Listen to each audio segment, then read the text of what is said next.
Good morning, Sullivan. Please remain standing and let us pray. Anna, can you lead the prayer?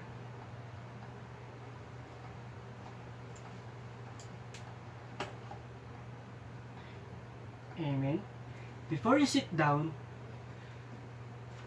please pick a piece of paper under your chairs and put it in the trash bag or in your bag.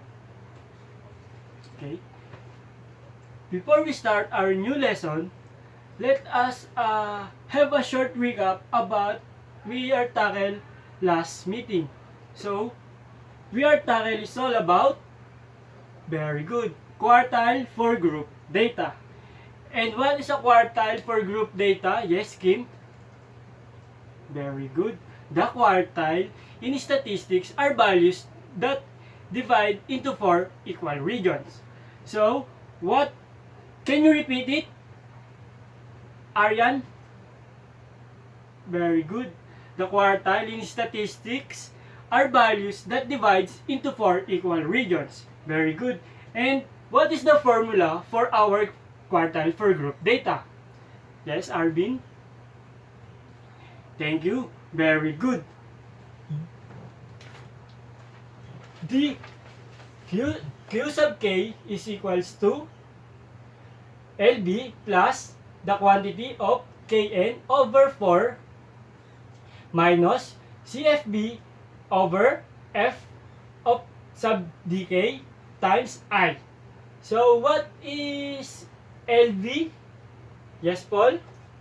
Very good. Lower boundary.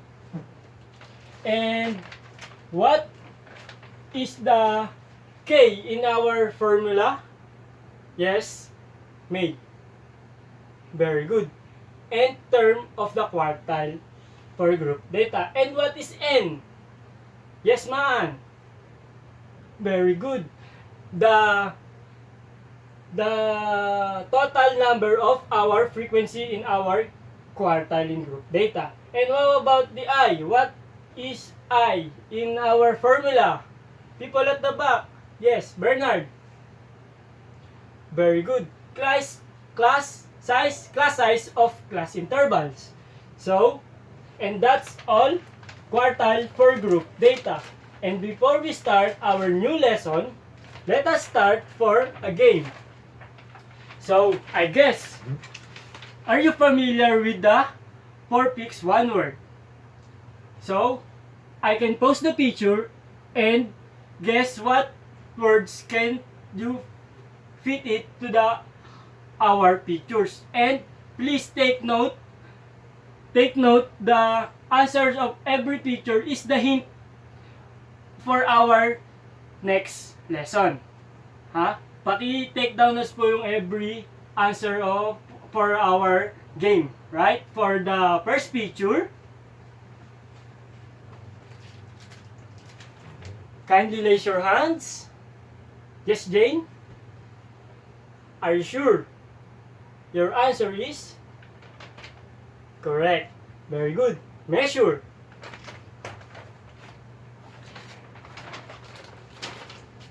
Next picture.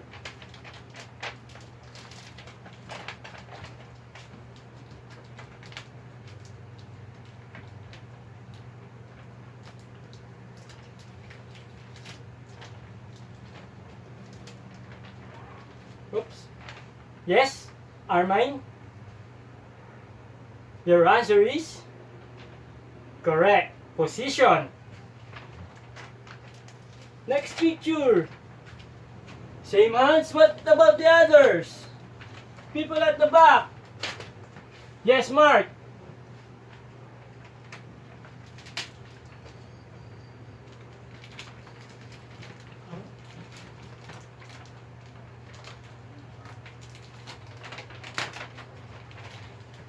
Yes?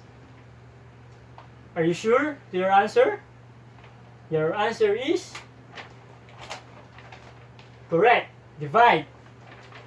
Next picture.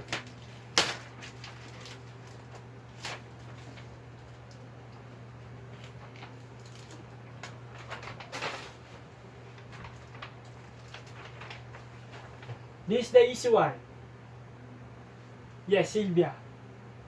Are you sure? Your answer is correct. 10.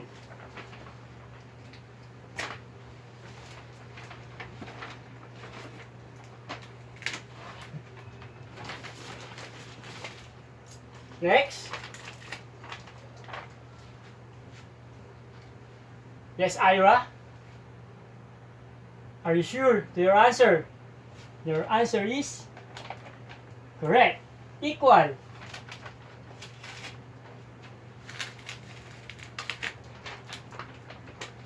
Plus. And last picture. Oops. Yes, Richard. Your answer is correct. Parts. Now, nasulat ba? Okay, very good. Sulat ba yung bawat sagot? So, very good. So, can you define what is decile using all the words that you have guessed from our game? Yes. Chloe? Very good. Measure a position that divides into 10 equal parts or decile for group data. I have here another definition for decile for group data.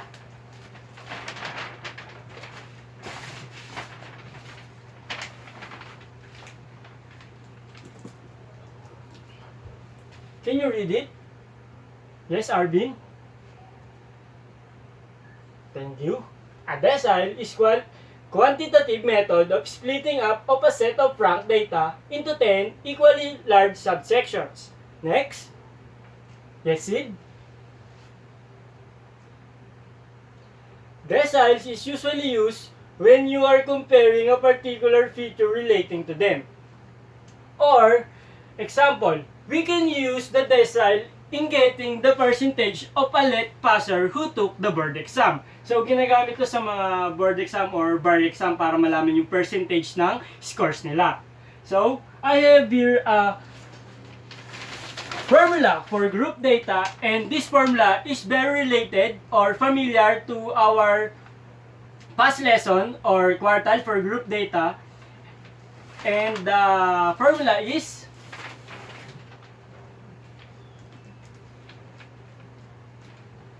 can you read the formula?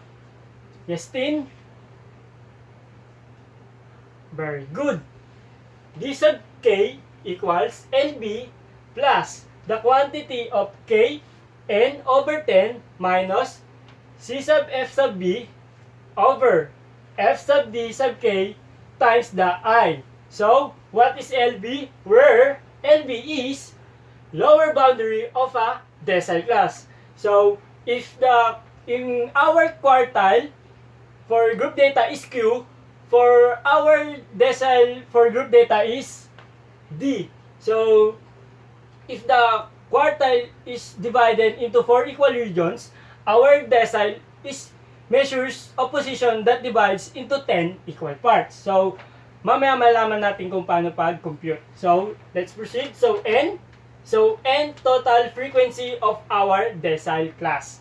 And C sub F sub B is cumulative frequency before our decile class. Then, F sub dk or frequency of a decile class. Then I, of course, size of a class intervals. Then K is nth decile where N is 1, 2, 3, 4, up to 9. So, I have a question. So, how did you get your lower boundary? Yes, Chloe? Very good. Subtract 0.5 to our lower limit. So, I have an example right here.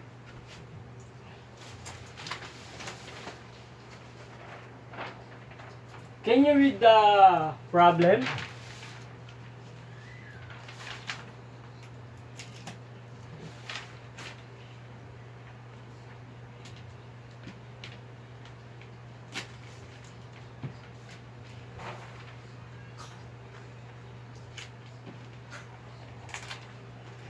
Can you read the problem, Francis? Thank you. Calculate the fourth decile of the mathematics test scores of 39 students. So what is the total frequency here in our problem? Yes, Paul? Very good. 39. Minsan kasi sinasabi na sa problem yung total of our frequency of the population of our problem. So, our total of frequency is 39 students. So, I have a table right here, of course. So, we can solve the fourth decile right now. Oh, ano yung gagawin natin para ma-compute yung fourth decile? Very good. Complete the table. Where is the? Yes, Ana. Where is ano yung kailangan sa table para ma-compute yung fourth decile? Very good. The lower boundary and the cumulative frequency. So, let us complete the table. I have a table right here.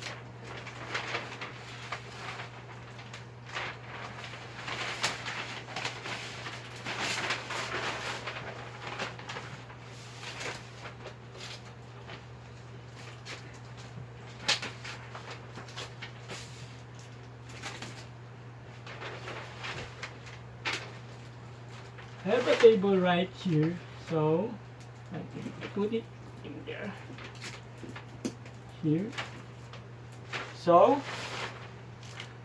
first we look at the lower boundary before we proceed to our cumulative frequency. So, the cumulative frequency before. So, I put here a B there. So, I have a question. Where is your upper limit and your lower limit? So, Zainab, where is the column of upper limit and the lower limit? Right here, and here is the very good upper limit, and this is your lower limit. It means ito yung mababang scores at ito yung may pinakamataas na scores. Very good. Now, how do we solve the lower boundary again? How about the others? Yes, Carl? How did you get your lower boundary? So, another question. What is your lower boundary here? Here. Let's start here, and very good. We subtract 0.5 to our lower limits. To all lower limits. So, we can subtract 0.5 to our lower limit. So, 25 in our lower boundary, it equals to 24.5. So, 19.5. And sa 15 is 14.5. And this 2 is 9.5 and 4.5. Very good, Zainab. So, now, let's compute our cumulative frequency. How about the others? Raise your hands. So, people at the back. Christine, how did you get your cumulative frequency? Okay, let's start in our lower scores. Sometimes, the lower scores sa taas, minsan sa baba. Depende sa pagkakaayos ng ating class intervals or sa ating, dito kasi scores. Yung iba, class intervals yung nakalagay. So, let's start to compute our cumulative frequency to our frequency. Look at the frequency first, then look at your pinakamababang scores. Then, dun tayo mag-start ng computing the cumulative frequency. Then, copy the frequency of the lower scores. Then 1. Then 1 plus 11 is 12. Very good. 12 plus 9 is 21. 21 plus 10 is 31. So, 31 plus 8 is 39. So, kanina sa problem, our total frequency is 39 students. So, our cumulative frequency is a total of 39. So, our total frequency is also 39. So, pag mali po yung total ng frequency nyo dun sa cumulative frequency nyo dun sa problem or dun sa given to the problem, that is absolutely wrong. Kailangan tugma po yung cumulative frequency nyo doon sa ating problem. So, let's proceed to the very good formula. So, what is the formula again, Sid? Very good. D sub K equals LB plus the quantity of K n over 10 minus C sub F sub B over F sub dk times I. So, sa pag-solve ng fourth decile, katulad din dun sa pag-solve natin dun sa quartile for group data. So, let us see what is K. So, what is K to our problem? Very good. The nth term or the fourth decile. So, our fourth decile is, let's compute first our K times n over 10. So, for, what is the total frequency? Very good. 39 over 10. So, 4 times 39, very good, 156 over 10, or our fourth deciles is 15.6. So, to look to the other legend to our formula, let us look first our fourth deciles. Where is fourth deciles belongs to our group data. Always to know your fourth decile belong to your group data is always look at your cumulative frequency. So let us look to our cumulative frequency. The rules is when you look at the cumulative frequency is less than or equal to your cumulative frequency to know the group of your fourth decile. So, 15.6. So, look at to our cumulative frequency. So, 12. So, 12 is hindi pwede because 15.6 is greater than 12. So, how about the 31? Yes, 31 is greater than 15.6.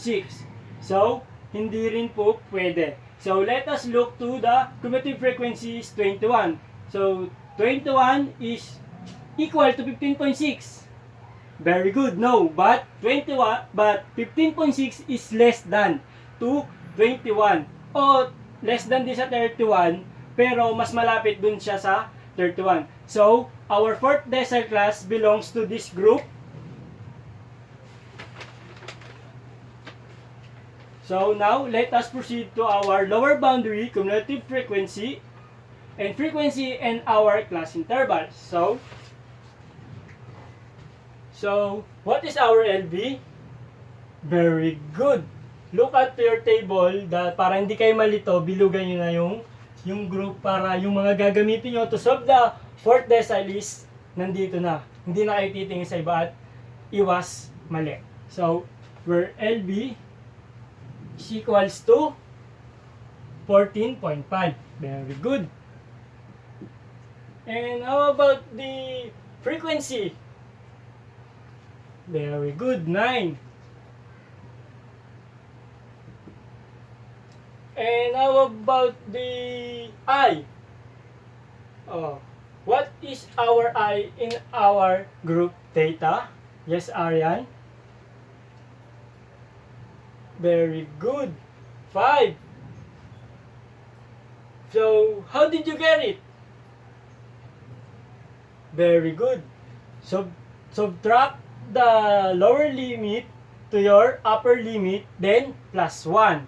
Pwede rin yung higher score, for example, 10 minus 5 is equals to 5. So, that is your size of class intervals. So, our size of class intervals is 5. Okay, thank you. And how about the cumulative frequency before the decile class? Okay.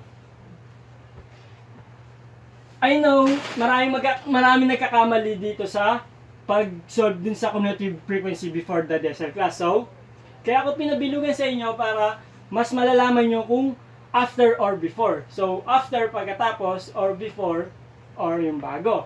So, 21 is our cumulative frequency. So, before is 12. So, our cumulative frequency before our decimal class is 12. So, our C sub F sub B is equals to 12. Kompleto na ba para ma-solve yung fourth decile? Kompleto na. So, let's substitute to the formula. So, fourth decile is equals to, what is our LB? Very good. 14.5 plus the quantity of the K times N over 10 is here. Our fourth decile. So, 15.6 over 15.6 minus our cumulative frequency before the decile class. So, our cumulative frequency before the decile class is 12. So, 12 over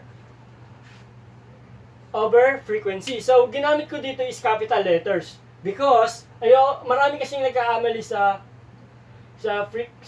cumulative frequency and sa frequency because same small letter F. So I use the capital letters para hindi na malito. So, capital letters F for frequency. Take note for that para less yung pagkakamali. So, our frequency of our decimal class is what? Very good. 9 times our size of class interval is 5. So, 14.5 plus. So, 15.6 minus 12 is very good. 3.6. So, over 9 times 5. So, 14.5 plus 3.6 divided by 9 is equals to 0.4. So, 0.4 times 5. So, 14.5 plus. So, let us multiply this. 5 times 0.4 is equals to, very good, 2. So, 14.5 plus 2 is equals to 16.2. And our fourth decile is 16.2. So, let us look to the table or the group data. So, 16.2 is belong to our scores of 15 to 19 scores. Yes.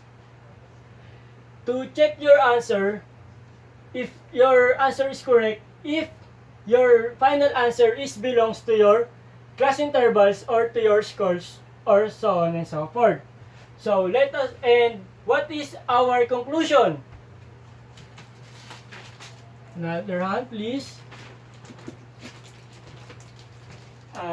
To know the conclusion is, katulad din to nung pag-solve natin ng conclusion dun sa ating quartile for group data.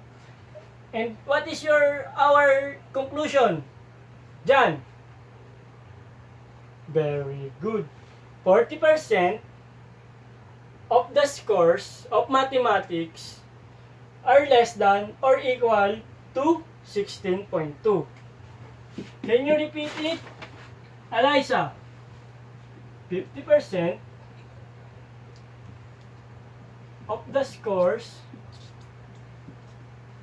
of the scores of 50% of scores of the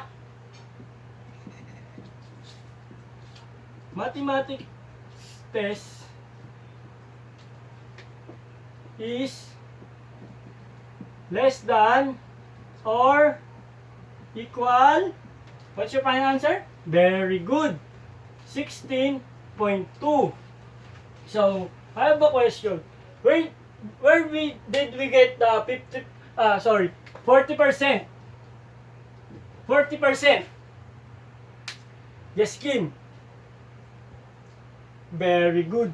4 divided by 100 and the answer is decimal. So let us move our decimal points to the hundreds. So ones, tens, and that is 40%. So yesterday I told you to bring a colored cartolina and very good marker. Because we have a group activity. So our group activity is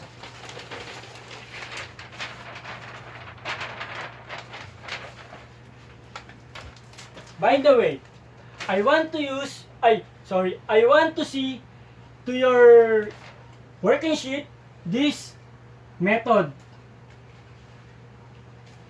para maiwasan yung pagkakamali. So, I want to see this method step by step. Every little step. I want to see this para makita nyo kung saan kayo magkakamali. Understood? Very good. And this is our group activity. So, can you read the problem, Bernard? Very good. Calculate the science test scores of 44 students. Question, where is the problem? So, ano i-solve nyo? So, Group 1 from Group of Mark, Group 2, Christine, Group 3, Melda, Group 4, Ben, Group 5, Chloe, Group 6, Arvin. So, Group 1, Mark, please take note. Please compute the 5th decile. Then, Christine, to your group, please compute the 7th decile. And group 3, Paul, please compute the 8th decile. Ben, compute the 2nd decile. And Chloe, last, complete the 9th decile. I'll give you 10 minutes to finish that. Okay? Can you start now? And to our group work, please remain silent to solve your problem. Good luck.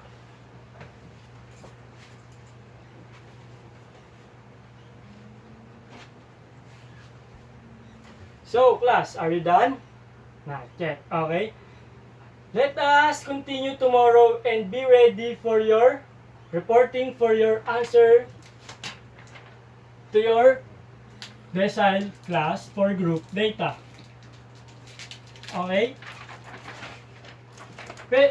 Pwede nyo ipatabi sa leader nyo para bukas is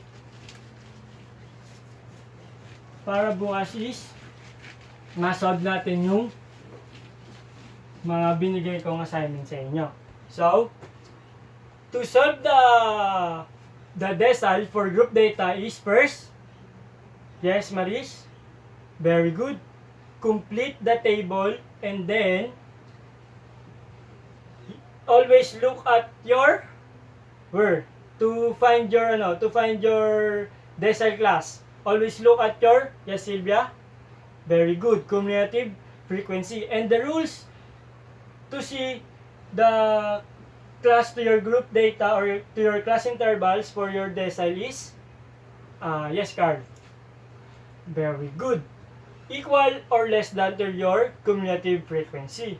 Very good. Let's have a sheet work for decile for group data. So, this is our sheet work.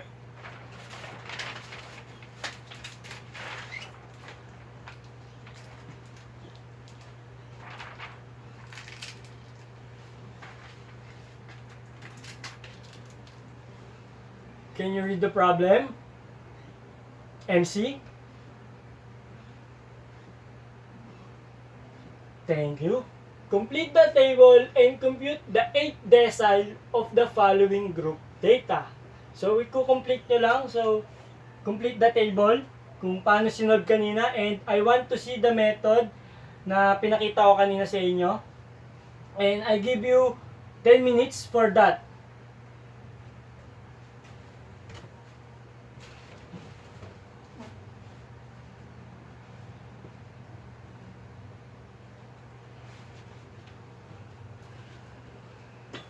Okay, class, are you done?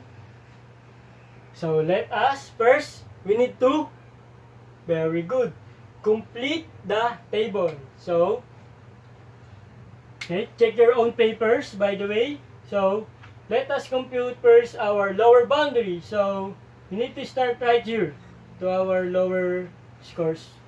Then, what is our lower boundary? Check your own paper. So, what is your lower boundary here? Armine. Very good. 17.5. So, how did you get it, Armine? Well, how did you get it? Very good. Minus 0.5 to your lower limit. So, this will be 23.5 and 29.5. So, how about the cumulative frequency? What is our cumulative frequency? How about the others? Just raise your hands. Okay, Kim? What is our cumulative frequency here? Very good. 8. Because you need to start to the lower class intervals. Then, add the next. Then, 8 plus 10 is 18. 18 plus 7.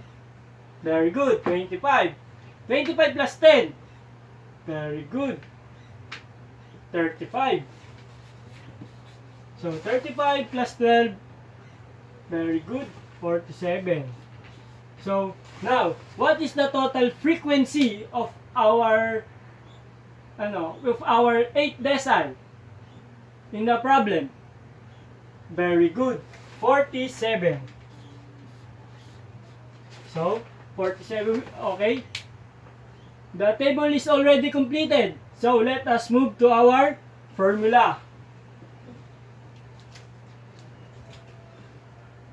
So, the formula